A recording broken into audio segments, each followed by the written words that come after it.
Welcome to Raji home cook. நெத்திலி மீன் roast, அன்சோவி fish roast. நெத்திலி மீன் 1/2 kilo, தனி மிளகாத்தூள் இந்த ஸ்பூனுக்கு 1 1/4 ஸ்பூன், சால்ட் தேவையான அளவு, தேங்காய் எண்ணெய். சமையலுக்கு தேங்காய் தான் கேட்டு வாங்கிக்கணும்.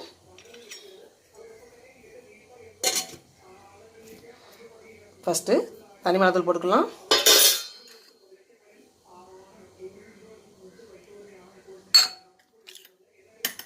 உப்பு, அப்படியே விரைக்கலாம்.